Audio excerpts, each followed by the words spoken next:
Kita mulai dari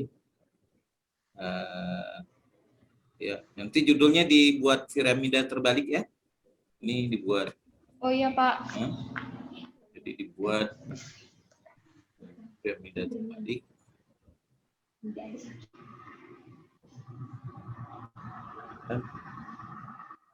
Piramida terbalik. Ya.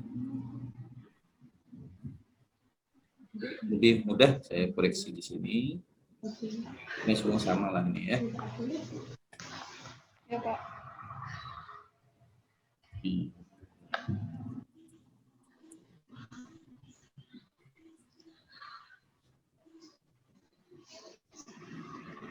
Ini halaman persembahan, persetujuan. Ya.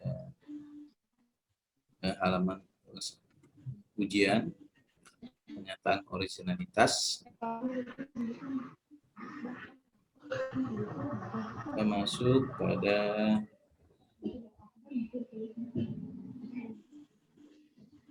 halaman latar belakang. Nah, ini tolong dirapatkan. Jadi disatukan. Oh iya Pak. Nah, ini disatukan. Jadi yang ini disatukan. Dibuat satu paragraf saja ya. Iya Pak. Dan menjadi satu paragraf.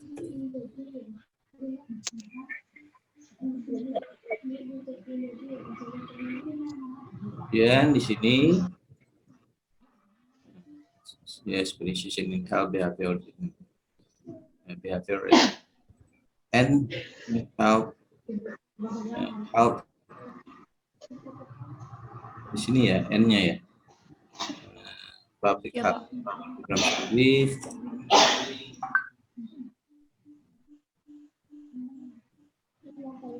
Institusinya mana ya? Sekolah tingginya ada ya? Oh iya Pak, ada.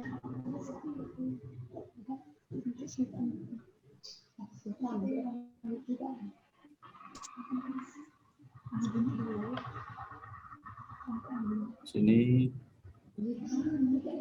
school ya.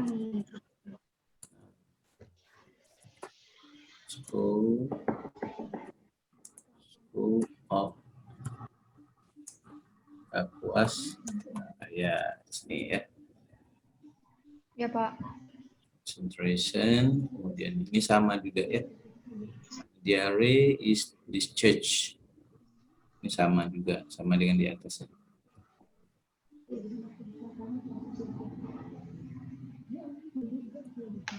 Ya, sama dibuat.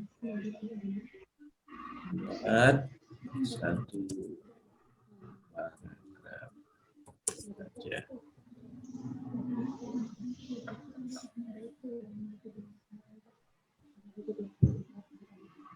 Kemudian ada masalah.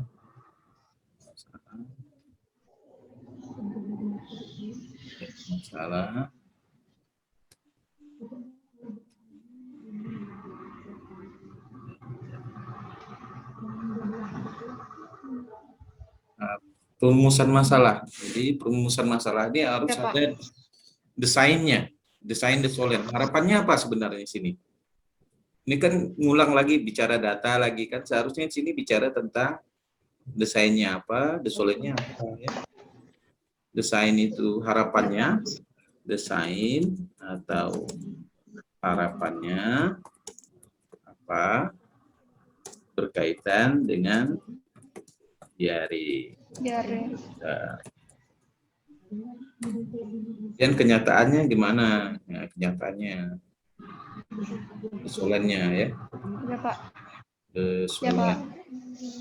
Desolen. Atau kenyataan yang dihadapi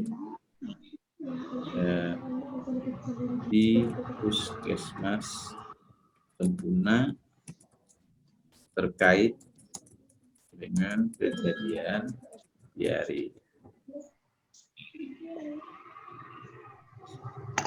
Kemudian pertanyaan penelitian ini cukup di sini buat narasi dulu ya. Nah, di sini buat dulu Iya, Pak. di bawah ini, dibuat dulu narasinya. Baru masuk sini, pertanyaan penelitian ini sesuai dengan tujuan umum ya. Nah, pertanyaan Baik, Pak. penelitian disesuaikan dengan tujuan umum.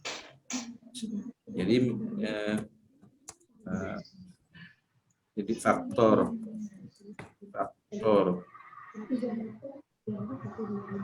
apa saja yang berhubungan dengan kejadian diare pada balita di wilayah kerja. Ya, Pak, di wilayah kerja Puskesmas Tempuno. Nah, ini pertanyaannya ya. Ya, Pak. Ya, kan terjawab di sini. Ini udah ya. Nah, untuk mengetahui faktor. Ya, Pak. Ya, khususnya tidak ada masalah. Manfaat teoritisnya bagi ilmu kesehatan masyarakat itu apa? Manfaat teoritisnya. Nah, jadi manfaat teoritis itu harus ada konsep ilmu kesehatan masyarakatnya, yaitu upaya pencegahan dan peningkatan kesehatan gitu ya. Itu harus. Iya, Pak. Jadi upaya promotif dan preventif harus dilakukan. Jadi bahwa manfaat ini, penelitian ini diharapkan supaya pencegahan supaya tidak terjadi diare pada balita kan. Balita. Iya, Pak. Kemudian ini yang terkait langsung dulu manfaat praktisnya siapa saja. Nah, siapa saja yang dulu kalau menurut Anda manfaat praktisnya yang terkait? Nah, ini. Pertama kan ibu balita ya. Ibu balita. Iya, Pak, ibu balita. Nah, siapa lagi?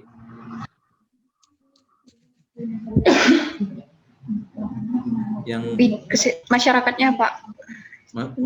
Kan yang ini yang diare kan balita. Kalau masyarakat misalnya ada orang yang tua Oh, atau yang remaja kan tidak masuk dalam kategori balita. Apakah mereka juga harus bicara tentang diare pada balita? Puskesmas Tempuno. Ya, bagi puskesmasnya, Pak. Bagi pihak puskesmas ya. Puskesmas. Ya, Pak. Nah, kan itu ya. Siapa lagi? Dinas Kesehatan kan? Kesehatan. Siapa lagi? Ada enggak yang ya kalau tidak ada ya cukup itu saja ya. Tidak, Pak, cukup itu aja. Karena masyarakat ini kan tidak tahu masyarakat mana kan. Ya, masuk pada ini perbedaannya apa dengan penelitian Anda ini? Udah ada perbedaannya? Udah sama? Persamaan dan perbedaan udah ya? Anda buat kolom. Udah, Pak. Baik. Kita masuk pada bab 2 ya, tentang diare, kemudian klasifikasi diare ya. Kemudian ya, Pak. biologinya. Kemudian diare ini penyakit menular atau bukan tidak menular ini? Tidak menular, Pak. Hah? Menular, Bu. Pak. Ya, menular ya. Ya, basisnya apa basisnya?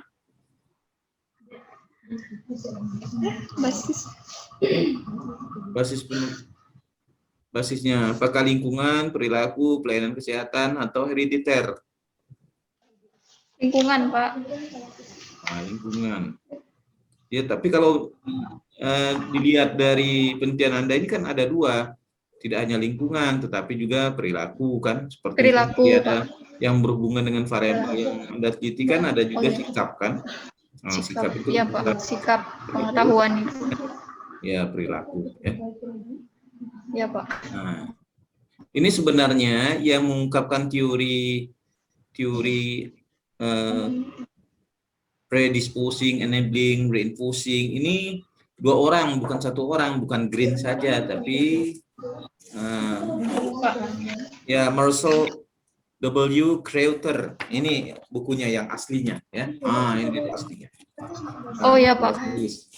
Nah, jadi bukan Lauren W. Green, tapi juga Marcel W. Crowther. Jadi 2 orang dia. Jadi tidak 1 orang ya. Jadi Anda masukkan juga teorinya. Ini kan ada Ya Pak. ya, ada predisposing factor, reinforcing factor, enabling factor, kan gitu ya. Ada beli. Jadi Ya Pak. harus 2 orang ditulis ya. Kan tidak Green. Ya Pak, sudah. Ya. Ya Pak, sudah saya. Dan jumlah penelitiannya, desainnya ya. Jumlah populasinya berapa? 1163 Pak. 1100. Ini kok 94 orang nih. Itu yang sebelum saya revisi kemarin lupa saya ganti Pak. Jadi tulisannya berapa? 1963 Pak. 1963 jiwa ya. Balita. Iya Pak. Balita. Ada sini balita. Jadi kemudian setelah sampel ditentukan, maka jumlahnya adalah 97 ya. 92 orang. Ya. Pak. Nah, ini kemudian data primer, kemudian uji validitas. Ya. Mengapa ini valid ini? Uji validitasnya. Ini ya sebenarnya ini kan kategori pertanyaan ya. Pengetahuan 1, pertanyaan 1, 2, 3 sampai seterusnya. Berarti memang pertanyaan itu sulit sebenarnya dijawab oleh responden ya. Nah, jadi maka responden. Iya, Pak. Maka pengetahuannya rendah ya. Banyak yang ya dari datanya kan banyak pengetahuannya karena memang dilihat dari sini. Nah, dari sini bisa dilihat bahwa kalau dia di atas 0,361 maka pengetahuannya ini bisa Anda lihat. Ya sebenarnya hanya sikap saja yang diukur. Kalau pengetahuan itu kalau uji validitasnya berkaitan dengan soal mudah, sedang, sulit kan gitu ya. Kemudian kita lanjut pada hasil ya. Hasil ini jumlah perempuan laki-laki, maksudnya balita ya. Karakteristik responden berespon jenis kelamin. Oh iya Pak. Nah, jadi respondennya balita atau siapa ini? Lagi video call, lagi meeting, Bu. Ya, siapa? Respondennya itu ibu Pak. Nah, kok jadi ada responden berdasarkan jenis kelamin, karakteristik responden ya, berdasarkan jenis kelamin balita ya? Iya Pak. Jenis kelamin balita ya. Salah. Ya, jadi ini karakteristiknya. Pak. Kemudian jarak dari pelayanan, pengetahuannya malah tinggi ya pengetahuannya ya. Iya Pak. Dan ini hubungan ya, kita lihat bivariatnya ya. Analisis bivariatnya Pak. Ya, hubungan pendidikan responden dengan kejadian diare pada balita. Kalau ini kan lihat p-value-nya, atau ini tambah por saja lah ya. Nah, Anda tulis ini misalnya PR-nya sama dengan 1, lebih besar dari 1, lebih kecil dari 1. Ada Anda tulis? Ada Pak. Nah, ditambahkan ya nanti ya. Iya Pak. Nah, ditambahkan pada ini ya, atau por lah ya. pelopor ini nanti tulis ini prevalensi odd ratio ya, rasio. Nah ini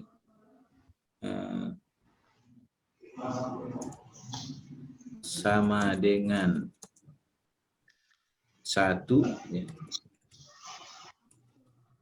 Sama dengan 1 lebih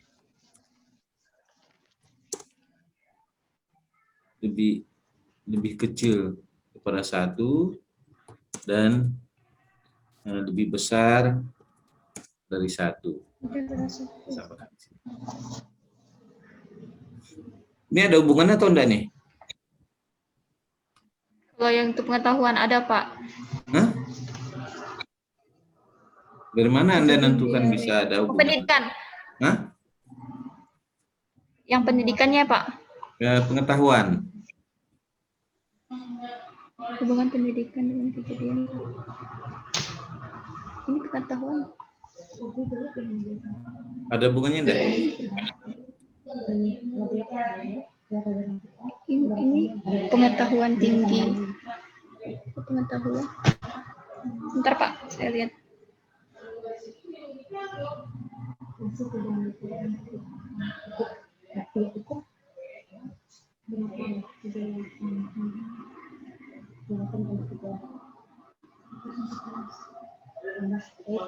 Tidak ada, Pak, hubungannya, Pak. Ya, mengapa tidak ada? Karena dia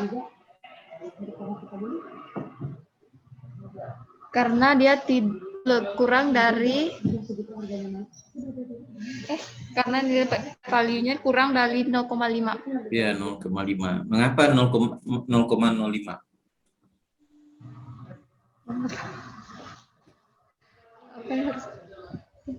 Ya, karena tingkat kepercayaannya ya.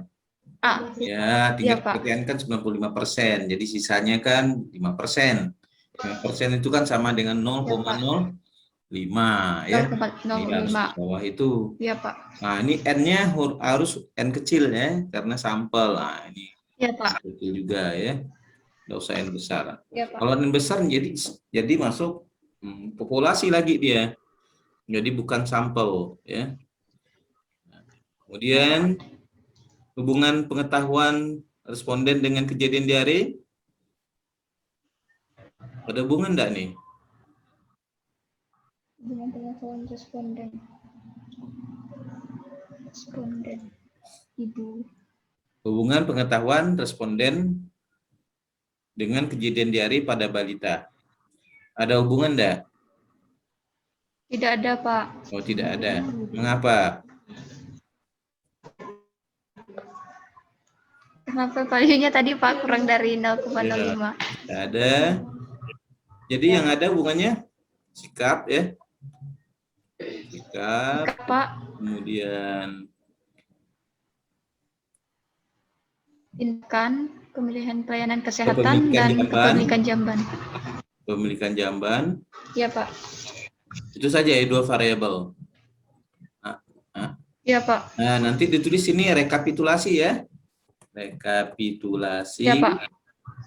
Hasil penelitian. Nah, nanti di sini dibuat tabel tentang nomor ya. Misalkan ya, Pak. Ya, nomor. Ya. Kemudian variabel bebas. Kemudian p-value, p-value, kemudian OR ya, atau POR, kalau Anda POR ya POR, kemudian atau PR bisa dengan keterangan ya. Ya, Pak. Nanti di garis-garis kemudian dijelaskan. Sekarang kita masuk pada, nanti saya kirim dengan Anda lagi. Iya, Pak.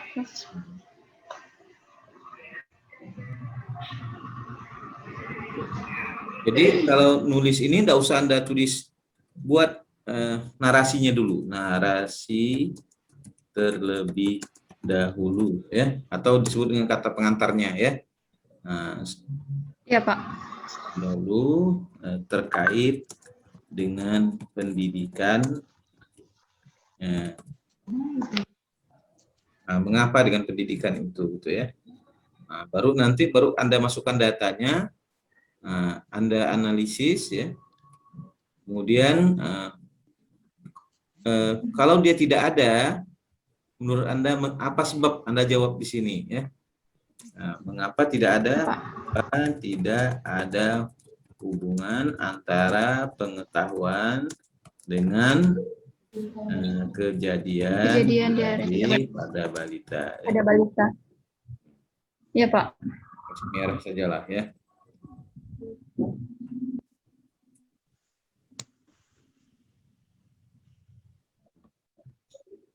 Oke, ini buatkan dokumentasi.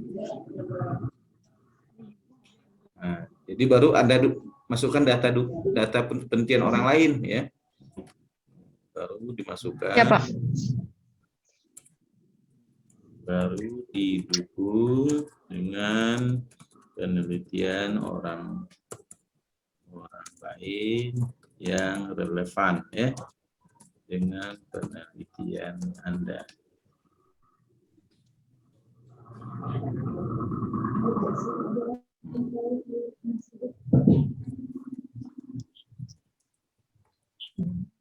Dukung ya. Baik. Kita masuk pada hubungan pengetahuan. Ini sama juga ya, sama dengan di atas ya. Nah, yang penting ada Iya, Pak. ada ini. Kemudian yang berikutnya saya langsung saja lah ya ke kesimpulan.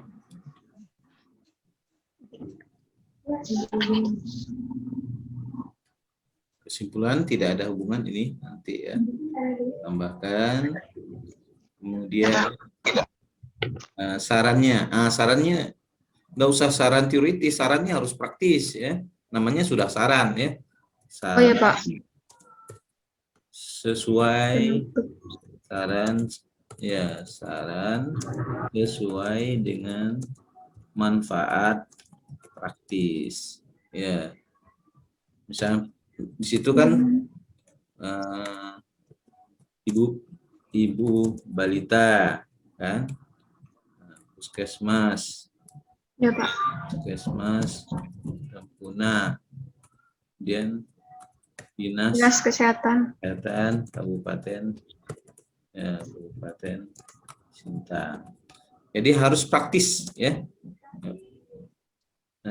Sarannya harus praktis.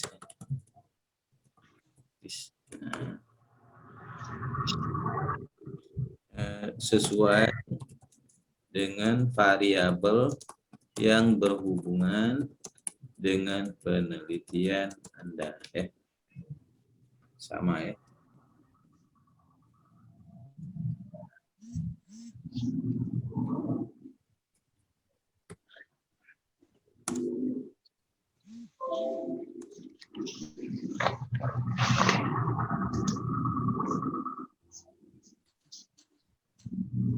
Ya, mungkin itu saja yang bisa saya sampaikan dan saya kembalikan kepada Ibu Kiki Lusri Januri, SPI, MPSI, psikolog.